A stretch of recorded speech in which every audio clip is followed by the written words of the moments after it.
Marty supreme అనే film table tennis ఆ బ్యాక్డ్రాప్లో వచ్చిన సినిమా. ఈ సినిమా మెయిన్ కాన్సెప్ట్ ఏంటంటే మార్టీ అనే పర్సన్ అతను వరల్డ్ ఫేమస్ అవ్వాలని, అంటే టేబుల్ టెన్నిస్ బెస్ట్ ప్లేయర్ అవ్వాలనుకునే పర్సన్కి అతని గ్రేట్నెస్ పర్సూ చేసే దాంట్లో ఎన్ని ఇబ్బందులు వచ్చినాయి, ఆ ఇబ్బందులకు అతనే మెయిన్ కారణమా లేకపోతే అతని సర్కమ్స్టెన్సెసా ఏంటిది అనేది ఈ ఫిలిం అనేది ఫుల్ ఎక్స్ప్లోర్ చేస్తుంటుంది. ఈ ఫిలిం ఎక్కడ తగ్గకుండా, అంటే ఏ మాత్రం మీ ఎనర్జీ లెవెల్స్ తగ్గకుండా ఫాలో అవుతూ ఉంటుంది. దానికి మెయిన్ రీజన్స్ వచ్చేసి అతని క్యారెక్టర్ ఏదైతే ఉందో మనుషుల లోపల, అందరి లోపల ఉంటుందా అబద్ధాలు చెప్పే గుణం కావచ్చు, ఇవన్నీ ఎక్స్ట్రీమ్ లెవెల్లో చూపించారు.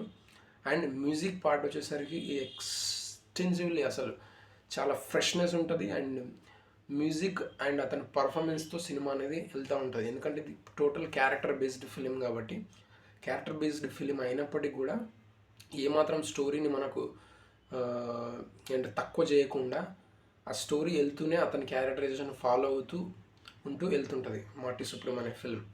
అండ్ ఈ ఫిలిం అనేది యాక్చువల్గా ఫెయిల్యూర్ పర్సన్ స్టోరీ.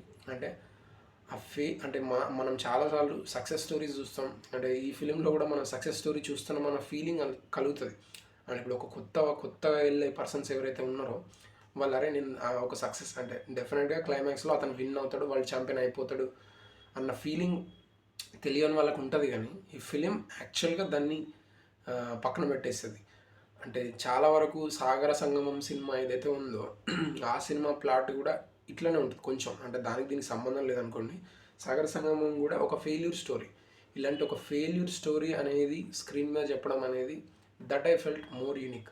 అండ్ నాకు చాలా బాగా నచ్చింది ఈ సినిమా. ఎక్కడ కూడా మీకు బోర్ కొట్టడం పక్కన పెట్టండి, అసలు is one of the greatest films అని చెప్పొచ్చు. అంటే దెర్ ఇస్ నో డౌట్ దీనికి ఆస్కర్ వచ్చినా కూడా మనం అంత ఆశ్చర్యపోయిన అవసరం లేదు, అస్సలు ఆశ్చర్యపోయిన అవసరం లేదు. ఎందుకంటే ద వే యాక్టింగ్ కానీ, స్టోరీ కానీ, ఆ మ్యూజిక్ అవ్వచ్చు, 24 క్రాఫ్ట్స్ బ్లెండ్ అయినాయి.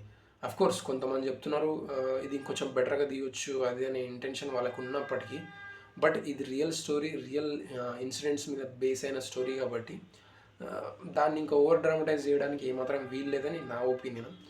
అండ్ కోర్స్ నాకైతే సినిమాలో చాలా క్రేజీ పాయింట్స్ ఉన్నాయి. అంటే ఒక పర్సన్ అంటే అతను చేసే మిస్టేక్స్ ఎట్లా అతన్ని ఏమంటారు, మిస్టేక్స్ అని చెప్పడం కాదు, అతను చేసుకునే రాంగ్ స్టెప్స్ ఏవైతే ఉన్నాయో అవన్నీ కూడా ఎట్లా మన లైఫ్ని లీడ్ చేస్తే, మన లైఫ్ని ఎట్లా తప్పుదారి పట్టిస్తాయి ఏందనేది సిచ్యువేషన్స్ను ఇందులో క్లియర్గా ఏమంటారు పాయింట్అవుట్ చేసి మరీ చెప్పడం జరిగింది. అందులో కొన్ని సీన్స్ అయితే అసలు మైండ్ బ్లోయింగ్. అంటే మనం ఎక్స్పెక్ట్ చేయని సీన్స్, ఒక డాగ్ సీన్ ఉంటుంది అండ్ యాక్ట్రెస్ సీన్ అవ్వచ్చు. అంటే ఒక ఏమంటారు అన్కంట్రోలబుల్ థింగ్ని అండ్ మనం పర్సూ చేయాలనుకునే గోల్కి, ఇవి రెండింటి మధ్య ఇది ఉంటుంది అనమాట సినిమా మెయిన్గా. అంటే అతను ఒక పర్సూ చేయాలనుకుంటుంది ఒకటి, బట్ అతని ప్లెజర్స్ అంటే అతని డిజైర్స్ ఏవైతే ఉన్నాయో అది ఇంకొక వైపు. ఈ రెండింటి మధ్యలో ఈ రెండింటిని బ్యాలెన్స్ చేస్తూ అతను వెళ్దామని ట్రై చేస్తాడు. బట్ ఆ బ్యాలెన్స్ ఎట్లా మిస్ అయింది, ఆ బ్యాలెన్స్ అసలు అయిందా లేదా ఏందనేది ఈ మార్టీ సుప్రీం అనే ఫిలిం అనమాట. I think people should watch this film. ఎవరైతే వాళ్ళ సెట్ ఆఫ్ గోల్స్ ఉంటాయి కదా చాలామందికి, అంటే చాలామంది కంటే కొంతమందికి ఉండొచ్చు, ఆ గోల్స్ ఉన్న పర్సన్స్ మాత్రం this film everyone should watch those people, and that I suggest very much. And this is my understanding of the Marty Supreme film.